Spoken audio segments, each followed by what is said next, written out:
In South Africa, we've got 11 official languages.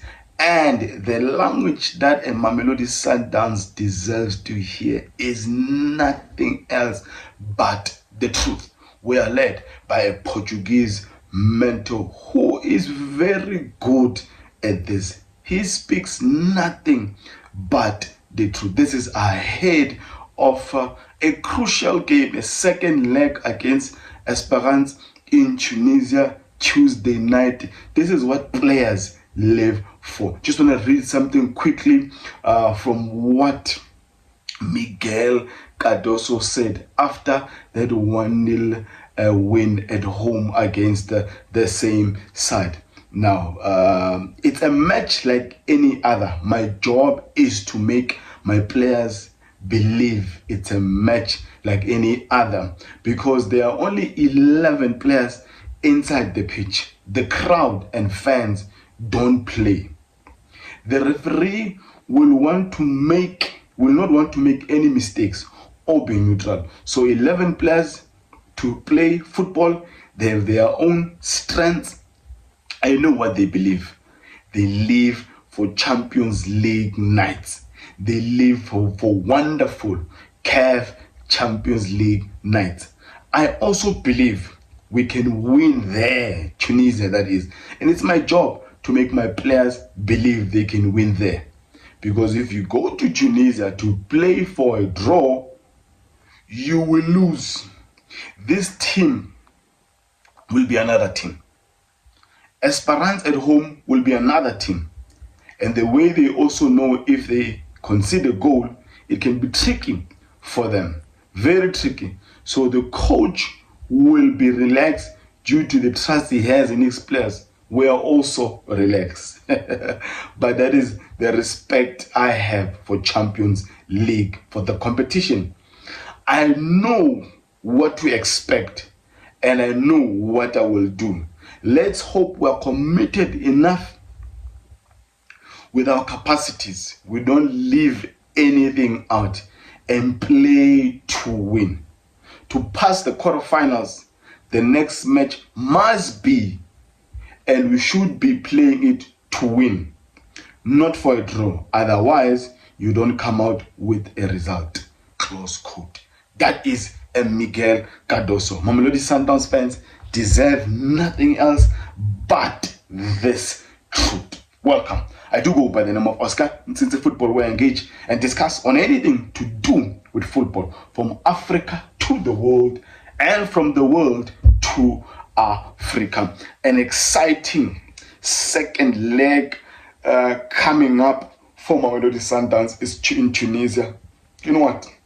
Any clash for Mamelodi Sundowns in North Africa, whether it's Algeria, it's Egypt, it's Morocco, it's an exciting one, it's a fierce one, it is a battle. A battle. I mean, remember when we went to Al Ahly, remember when we went to Wydad, whether it was AFL or it was CAF Champions League. I mean, those guys, I can give them credit for this one thing. They know how to create a hostile environment. Hostile. You know when you get there that it is not your house, you are not welcome here, and therefore we're making it clearly known to you that here you will live in a casket. Here it is your burial day. That's how it feels when you go to play any match in North Africa. And when they come over to us, I think we're still warm. We're still maybe it's in our nature as majority of other regions in Africa to be hospitable. Hospitable to a point where we don't have to be hospitable, because North Africans for the longest time, they've shown us the middle finger, and in how they've treated us from the time we land at the airport, going to the hotel, at the freeway, the highways, at the stadium. But things have changed. I think Mamelodi Sundowns have really grown a thick skin. They have they already know what to expect. Cardoso was the Esperance coach last season, and he failed to win a CAF Champions League for them being beaten by Al-Ahly in the finals. I think he would want to reach the very same stage with Mamelodi Sundowns this time around. Now, I like what he said. He said the crowd and the fans don't play the match. It is 11 players versus 11 players. Obviously, Mamelodi Sundowns go to Tunisia with that 1 goal lead advantage. Well, in this episode, I will attempt to give reasons why I will be giving this 11. I think it's a perfect time just to give that 11. And if you're seeing this space and this content for the very first time, love it if you join this family and you do support the channel by liking. Liking videos is instrumental. Liking these videos means that you often get these type of videos on your feed, because this is what you constantly are searching for. So for me to appear again, like the video, subscribe to the video, put on that notification bell so that whenever I upload a next video, you are the first to know. So you do support the channel by commenting on the section below. Similar reason to liking. Commenting also gets to be known, my videos get to be spread to others who search for similar topics, similar subjects. So you do support the channel by watching even the ads. This is how you help me grow on this platform. Now, my 11 might come as a shock to some Mamelodi Sundowns fans, but I have my reasons. You don't have to agree with my opinion, but I'd love to hear your view on the comment section below. Why are you going with your 11? And I'll tell you why I'm going with my 11. I think there's no argument with number 1 here. Williams will start as our number 1. So now I am going with a system that will look like a 4-4-1-1, and or you can say it's a 4-3-3, but let me just paint it all out. Number 1, Williams. The back 4 will be a Mudau right back. Divine Lunga should start this game. My Divine Lunga should start. In him, we've got someone who's got the willingness, to attack the space in front of him. He's got the engine to bomb up and down on that left channel.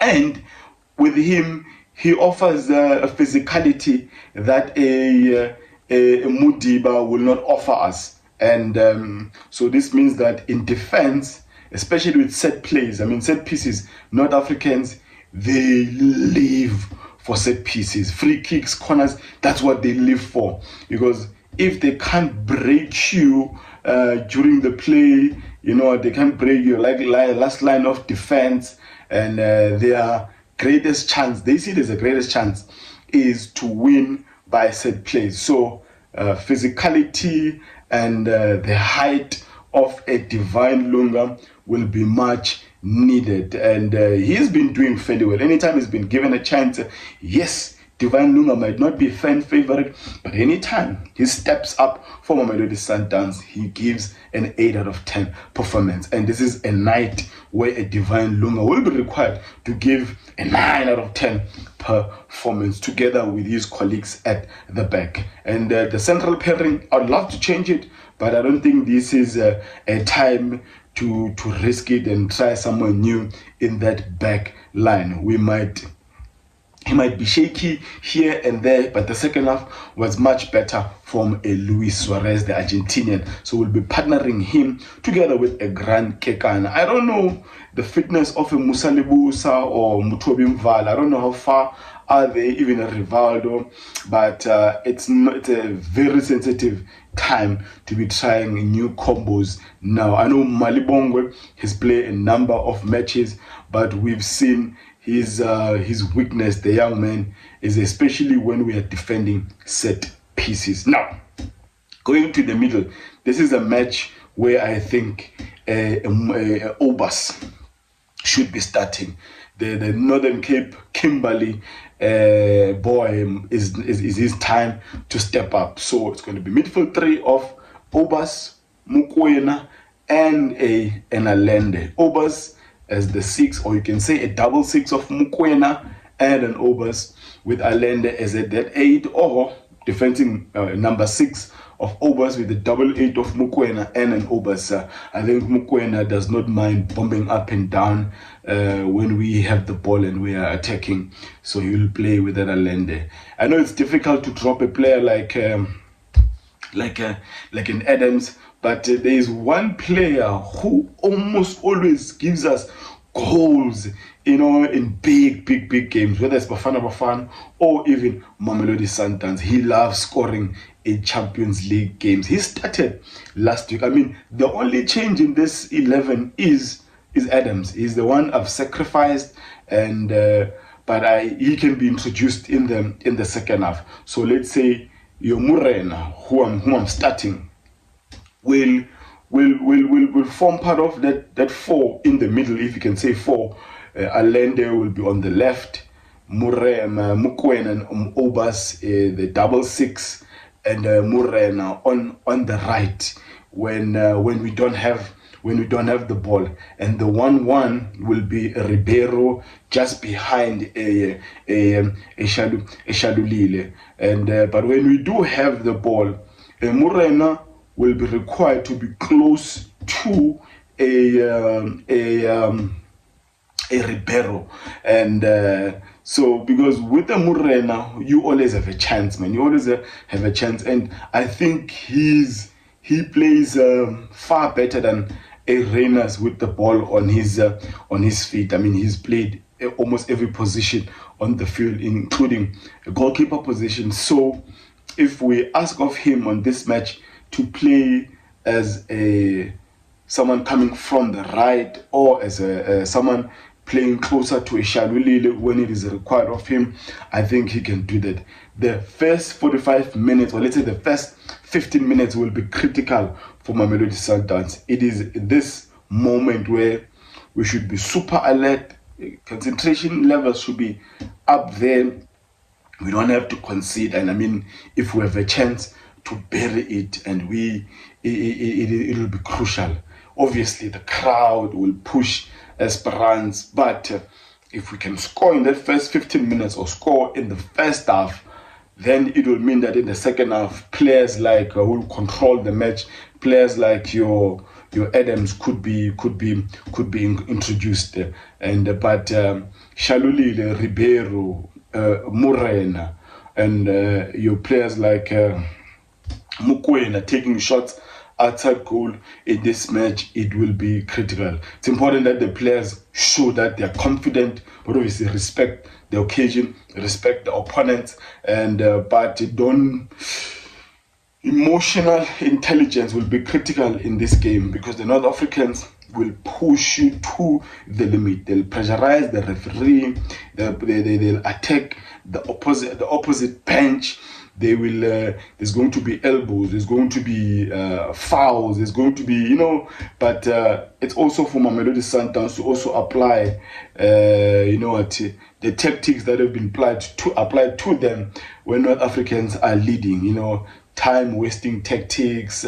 Whether it's just faking injuries. I'm not for that. I think that's just anti-football. But North Africans, they will never change, and I think Sundowns should also do the same thing and just frustrate these guys whenever they can. So that's my 11. Williams, Mudau right back, left back Divine Lunga, central pairing of Grant Kekana, Suarez, midfield 3 of Obas, Mokoena, Allende, and then you have Murena, who will be required to do a lot. 1 hour from this guy will be crucial, and he could be the one roaming around, assisting on the right, being required to also be in front, playing next to Ribeiro, and Shalulile and Ribeiro, whenever they get a chance, they must be ready. I was happy that the only clear-cut chance we got in the first game, we buried it. That's exactly what we want. And obviously, it is a game. I think in preparation coming to the knockout stages, we've seen Miguel Cardoso that's really flexible. You know what? He's not just stuck up in one formation or one scheme or one system. He can change a lot in just one game or even in one half, depending on what the opposition are coming up with. So Mamelodi Sundowns have suffered playing without the ball, or have learned to suffer playing without the ball, and we've been comfortable even playing like that, and we can also play with the ball 80% position against Esperance in that first half. So it will depend, but I like what he said. He said this is a must win for Mamelodi Sundowns, or rather Mamelodi Sundowns should play this game to win it, not for a draw. It's going to be interesting. I'm not sure if those are just mind games for Miguel Cardoso, or really he intends for Mamelodi Sundowns to play like that. Now, please don't forget to like, share this video with your friends. Let's have fun on the comments below, whether you're for Mamelodi Sundowns or against Mamelodi Sundowns. Let me hear your comments on the section below. Good luck to both teams, and may the best team win. Now, let me end it there by declaring, may my God bless you all.